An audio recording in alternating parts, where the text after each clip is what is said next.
అడవిలో గొర్రెలు కాసుకునేవాడులే, చదువు లేదులే, జ్ఞానం లేదులే, వాడు దేని పనికిరాదులే అనుకున్నవాడు దేవుడు.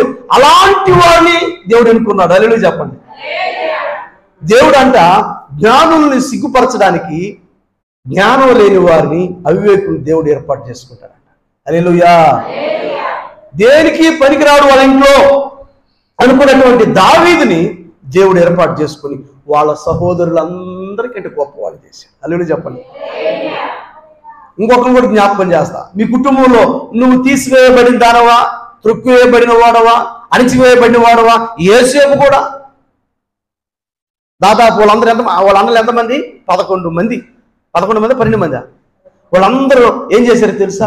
వాడిని కొట్టి వాళ్ళ తమ్ముడిని రే అరేలా గిరేలా కోపం అటువంటిది, వాడిని కొట్టి ఆ చొక్కా చించేసిన దాకా రంగులు చొక్కా వేసుకుని మామూలు తిరుగుతూ ఉంటారు నువ్వు. ఆ చొక్కా చించి వాడిని కొట్టి గుంట్లో దోసి వాడిలో ఒకటి ఎవరెవరి మన తమ్ముడు రా సంపదరా అంటే వదిలేశారట. హల్లెలూయా. దేవుడు విడిచిపెట్టలేదు. తన సహోదరులందరికంటే ఘనము పొందిన వాడయ్యాడు. ఎవరు? యోసేపు. హల్లెలూయా. మనుషులైతే పట్టుకొని కొట్టారు, సొంత అన్నదమ్ములే. అమ్మివేయబడ్డాడు, చెరసాలకు వెళ్ళాడు, అనేక శోధనకు గురయ్యాడు. కానీ దేవుని ఎదుట నమ్మకంగా ఉన్నాడు. యవనస్తులో యవన ప్రాయంలో ఉన్నాడు, దేశం కాని దేశంలో ఉన్నాడు, భాష రాదు, మనుషులు వేరు. కానీ దేవుడు యోసేపుకి తోడుగా ఉన్నాడు. వారి సహోదరులందరికంటే ఘనము పొందిన వాడయ్యాడు. దావీదును చూసాం, సహోదరులకంటే అందరికంటే, వాళ్ళందరూ అందరికంటే దేవుడు గొప్పగా ఇచ్చాడు. దేవుడు పై రూపాన్ని చూడడు. నువ్వేం పెట్టుకున్నావు, బంగారం ఏమి ధరించుకున్నావు, ఎలాంటి వాహనాలు ఉన్నాయి, ఎలాంటి నగా నట్రాలు ఉన్నాయి, ఎలాంటి ఇళ్ళు ఉన్నాయి, అది చూడడు దేవుడు. నీ హృదయం ఎలా ఉంది. హల్లెలూయా. మనుషులైతే పై రూపాన్ని చూస్తారంట, కానీ మన యేసయ్య నీ అంతరంగాన్ని చూస్తాడు, నీ హృదయాన్ని చూస్తాడు. ఈమె నిద్రలేసి ప్రార్థన చేస్తుందా, ప్రభువును స్తుతిస్తుందా, యేసయ్యను ఆరాధిస్తుందా, వాక్యం చదువుతుందా, ప్రభువు చూస్తాడు.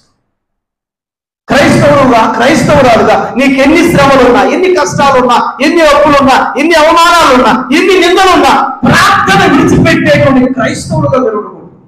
ప్రభువుని విడిచిపెట్టేటువంటి బిడ్డలుగా మీరు ఉండకూడదు. కష్టాలు వచ్చినప్పుడే, శ్రమలు వచ్చినప్పుడే మరెక్కువగా ప్రార్థన చేయాలి. హల్లెలూయా. నీ మీద నిందలు వచ్చినప్పుడు ఎక్కువగా ప్రార్థన చేయాలి. ప్రభువా ఎందుకు ఇలా జరిగిందని. హల్లెలూయా.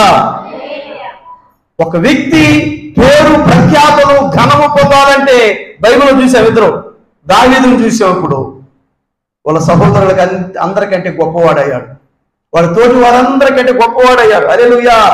రెండవది యోసేపును చూసాం. వీళ్ళకి కష్టాలు రాలేదా? చెప్పడమ్మా. శ్రమలు రాలేదా? బంధువులే, ఆ సొంత అన్నలే భయంకరంగా ట్రీట్ చేశారు, కానీ దేవుడు వారితో ఉన్నాడు.